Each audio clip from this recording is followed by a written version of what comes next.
Assalamualaikum warahmatullahi wabarakatuh. Perkenalkan, nama saya Tarun Dewasa Ganisamanda Praisi, NIT 20204216 dari kelas Manajemen Transportasi Perkeretaapian 3A.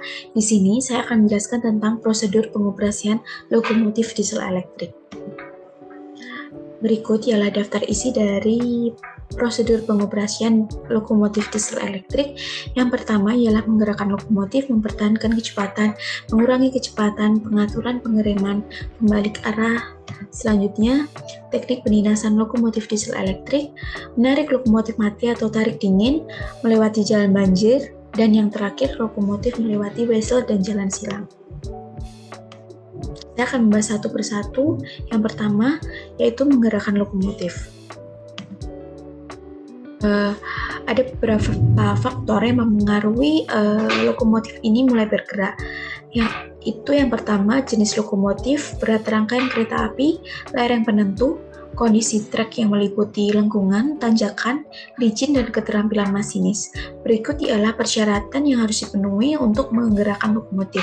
Yang pertama, throttle handle pada posisi notch 1-8 atau sesuai kebutuhan, brake handle pada posisi netral, receiver handle maju atau mundur atau sesuai kebutuhan, ECS run, semua CB on, dan saklar baterai on.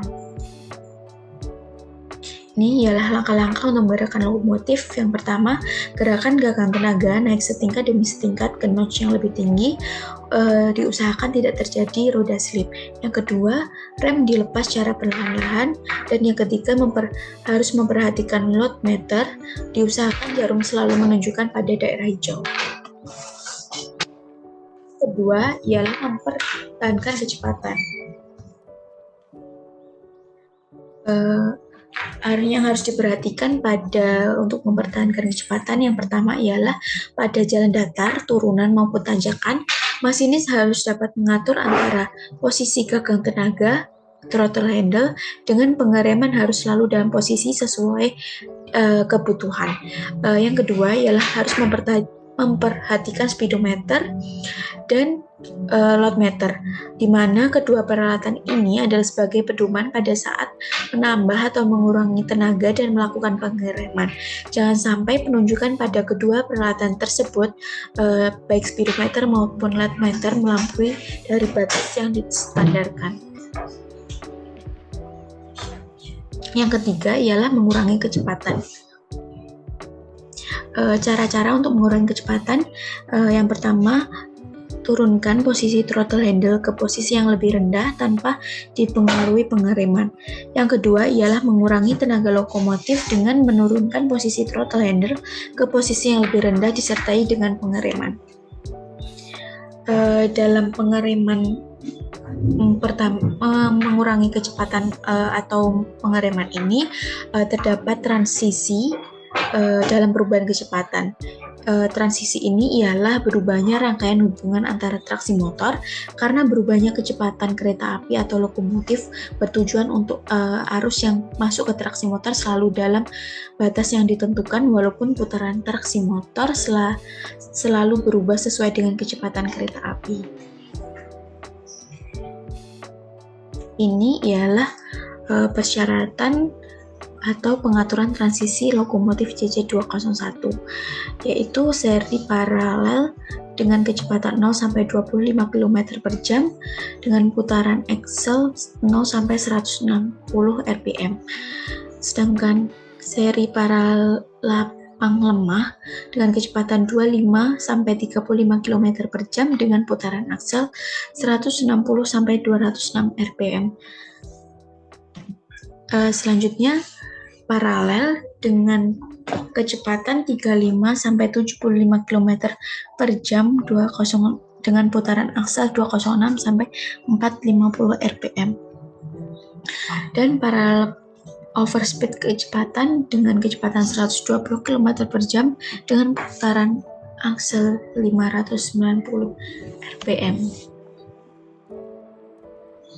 Yang keempat ialah pengaturan pengereman. Berikut ialah persyaratan untuk mengoperasikan dynamic brake, yaitu throttle handle pada posisi netral, dynamic brake pada posisi B besar sampai B kecil, reservoir handle maju atau mundur atau sesuai kebutuhan, ECS run, CB on, BMS on, saklar dynamic brake on, dan TM all-in lengkap.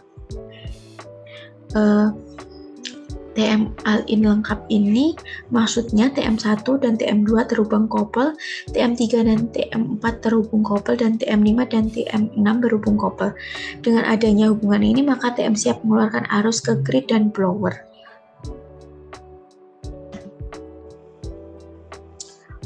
Ini adalah cara untuk melepas dynamic brake. Yang pertama, gerakan gagang dynamic brake ke posisi netral. Yang kedua, tunggu waktu sekitar 6 detik untuk memberi kesempatan pada buffer rangkaian agar menegang kembali, di mana agar tidak terjadi sentakan pada rangkaian kereta api waktu lokomotif diberi tenaga. Ini ialah pengaturan rem udara tekan pada pengereman otomotif atau automatic brake.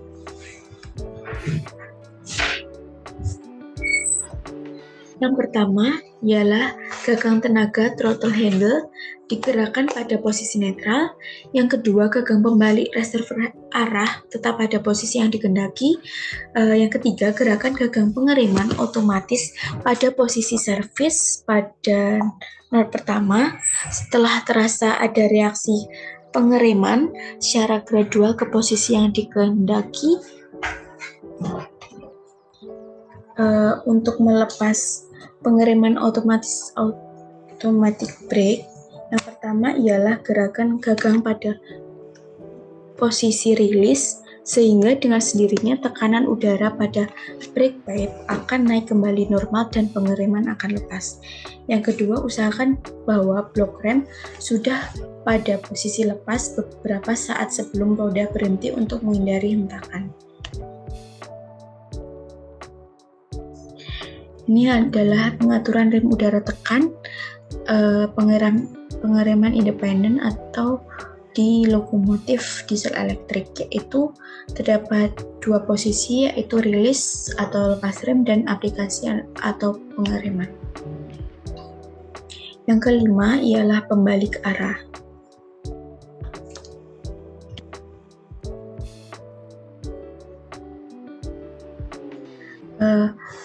Langkah-langkah untuk pembalik arah ini yaitu yakinkan bahwa lokomotif telah benar-benar berhenti dan independen brake pada posisi rem serta throttle pada posisi idle.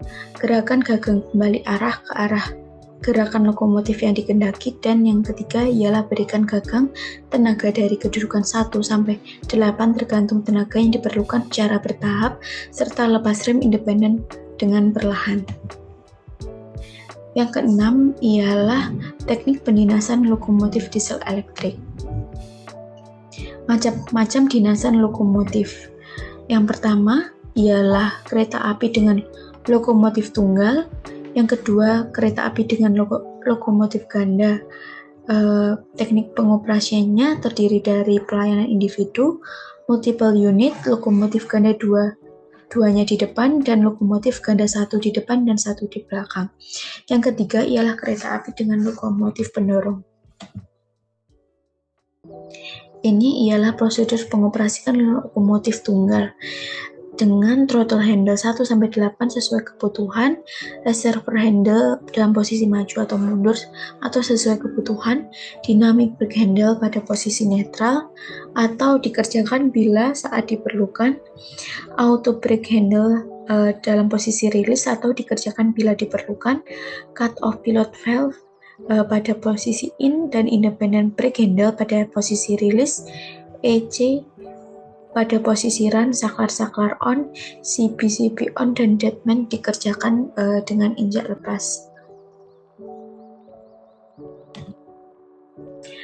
Ini ialah teknik pelayanan lokomotif ganda. Yang pertama ialah pelayanan individu. Pelayanan individu ini mengoperasikan lokomotif. Masing-masing lokomotif dilayani oleh seorang masinis, baik lokomotif depan maupun lokomotif yang di belakang. Selanjutnya ialah pelayanan sistem multiple unit.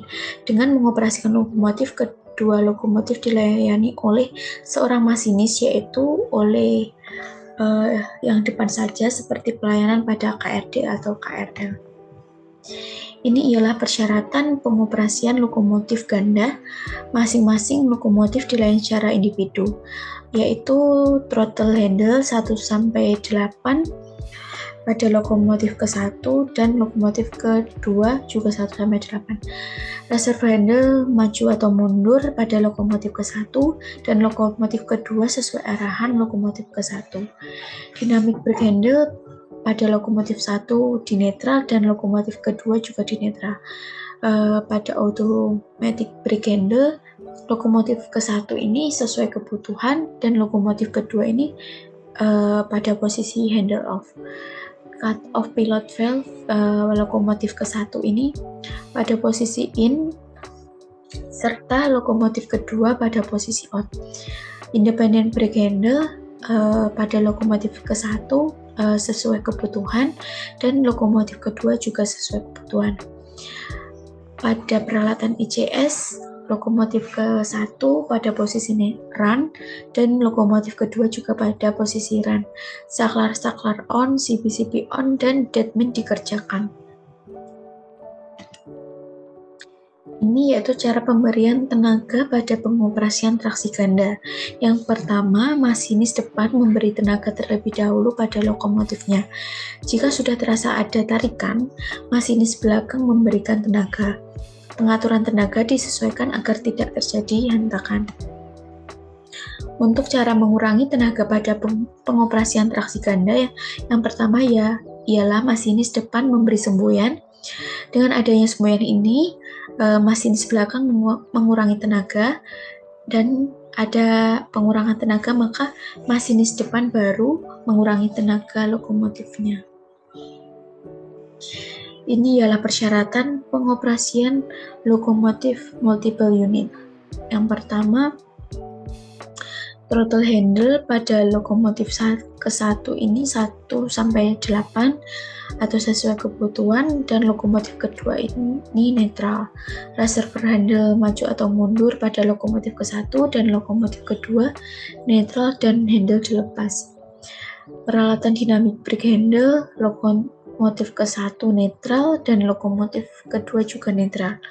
Automatic brake handle pada lokomotif ke-1 sesuai kebutuhan, lokomotif ke-2 handle off dan handle dilepas.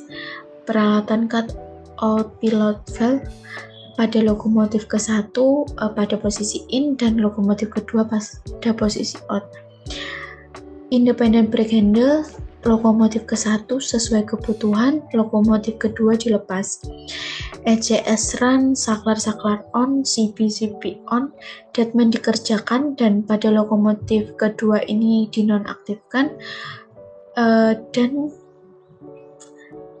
MU2A valve ini lokomotif ke-1 posisi kran terbuka dan lokomotif ke-2 posisi kran tertutup. Yang ketujuh ialah menarik lokomotif mati atau tarik dingin. Ini ialah persyaratan menarik lokomotif mati. Yang pertama ialah throttle handle pada lokomotif ke-1 1-8 atau sesuai kebutuhan. Pada lokomotif mati netral dan dilepas. Reservoir handle maju atau mundur pada lokomotif ke-1 dan lokomotif mati ini netral dan dilepas. Dynamic brake handle lokomotif ke-1 netral, lokomotif mati netral. Automatic brake handle pada lokomotif ke-1 sesuai kebutuhan dan lokomotif mati handle off. Cut off pilot valve lokomotif ke-1 in dan lokomotif mati out. Independent brake handle pada lokomotif ke-1 sesuai kebutuhan dan lokomotif mati rilis dan dilepas. ECS run pada lokomotif ke-1 dan lokomotif mati stop. Saklar pada lokomotif ke-1 on, lokomotif mati off, CB pada lokomotif ke-1 on dan lokomotif mati off. Deadman pada lokomotif dikerjakan dan lokomotif mati off. Yang ke-8 ialah melewati jalan banjir. Persyaratan untuk melewati jalan banjir yang pertama ialah hanya boleh dijalankan bila ketinggian air maksimum 6,35 cm di atas kepala rel. Bila ketinggian air lebih dari 6,35 cm dari kepala rel, maka lokomotif harus diberhentikan dan tidak boleh melewati daerah banjir dengan tujuan untuk menghindari kerusakan pada traksi motor atau peralatan listrik lainnya akibat adanya air yang masuk pada sistem kelistrikan. Yang kedua, boleh dijalankan dengan kecepatan maksimum 5 km per jam. Yang ke-9 atau yang terakhir ini lokomotif melewati wesel dan jalan silang. Penggunaan notch pada lokomotif untuk melewati wesel dan jalan silang ini penggunaan notch-nya 5 karena jika lebih akan menyebabkan terjadinya flashover pada sistem kelistrikan. Ini ialah standar kelayakan operasi, mulai dari mesin diesel, sistem udara dan pengereman, perangkat bawah, dan sistem transmisi. Sekian paparan tentang prosedur pengoperasian lokomotif diesel elektrik dari saya. Ada kurang lebihnya, saya mohon maaf. Wassalamualaikum warahmatullahi wabarakatuh.